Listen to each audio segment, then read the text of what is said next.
Bom, e agora o assunto é de interesse para você aí em casa que usa o aplicativo de bate-papo no celular, no tablet, nos computadores. Nesta semana você notou que tem aparecido uma mensagem diferente nas suas conversas?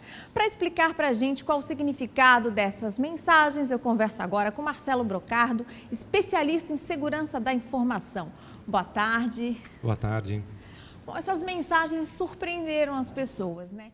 O que é criptografia?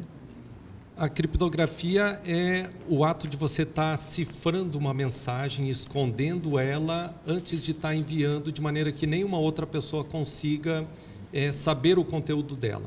Então, poderíamos fazer uma analogia, por exemplo, com uma carta. Quando ela não está criptografada, é como se você mandasse essa carta sem colocar ela num envelope. Então, qualquer um pode estar lendo ela. Quando você coloca a criptografia, é como se você colocasse ela dentro de um envelope e somente o destinatário é que consegue abrir e ler o conteúdo desta mensagem. Esse grau de segurança da criptografia pode ser burlado também, não pode?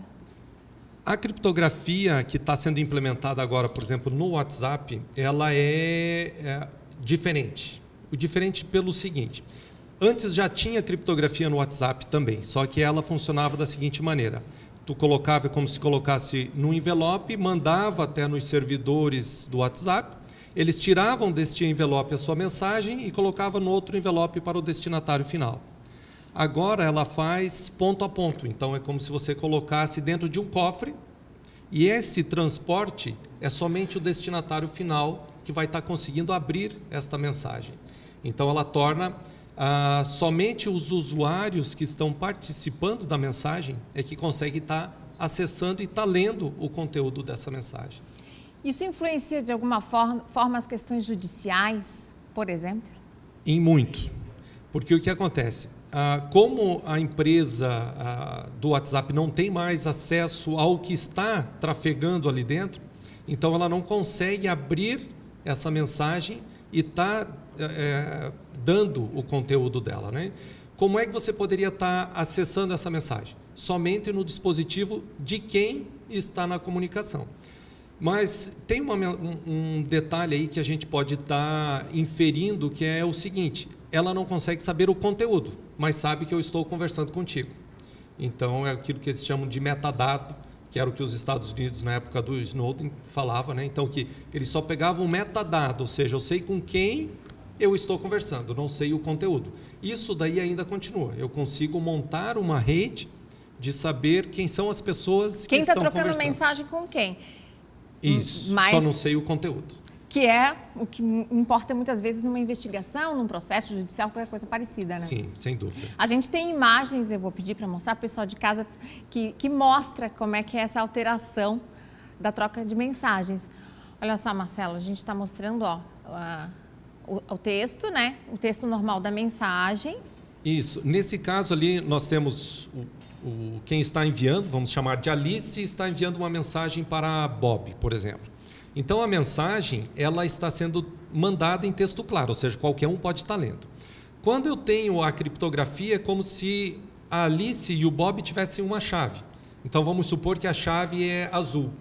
Então, neste momento, eu cifro a minha mensagem com essa chave azul, mando ela e somente o Bob, que tem a mesma mensagem azul, é que vai estar abrindo ela.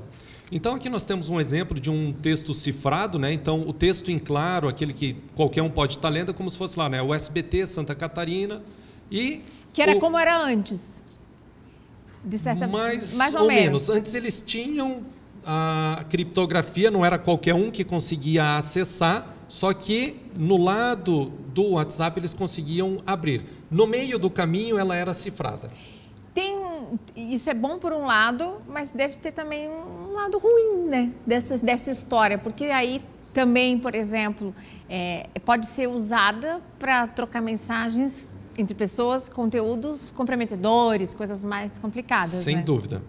Então, a partir desse momento, ele pode estar mandando informações ou recebendo, por exemplo, vamos pensar aqui em um terrorista, né? Então, ele pode estar se comunicando, mas tu não vai saber o conteúdo que está dentro dessas mensagens. Então, neste aspecto, é ruim para a sociedade. No outro lado, o cidadão ele é dono da informação dele e as pessoas, outros, não podem estar acessando. Então, é uma balança, né? É uma balança aí, se a gente for pensar neste lado mais policial, é ruim, que não vai conseguir ter, num mandato judicial, ter acesso a essas informações. Criptografia tem mais de 2000 anos. Como é que era feita a troca de mensagens? Um pouco de história aqui, mas porque... Como é que era feita a troca de mensagens? Na época lá de Júlio César, ela era utilizada mais para fins militares, sempre foi para fins militares, né? Então, na época de Júlio, eles tinham lá a cifra era uma cifra bem simples, que apenas trocava a posição da palavra, né? Então, a posição da letra. Então, por exemplo, temos saúde, e trocava o S por uma outra letra, o A por uma outra letra.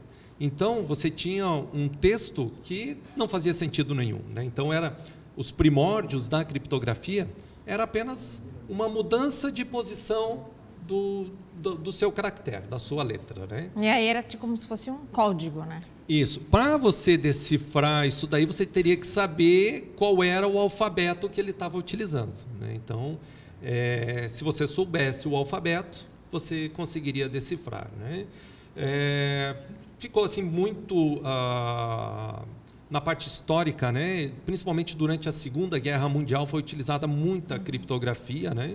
Que eles chamavam de enigma, né? Que era onde eles faziam essa cifra, principalmente no lado da Alemanha, onde teve todo um trabalho para quebrar a criptografia. Então tem as pessoas que trabalham para criar os códigos criptográficos e tem o outro lado que trabalha para conseguir decifrar essas mensagens. E sempre tem alguém tentando decifrar as mensagens. Com certeza.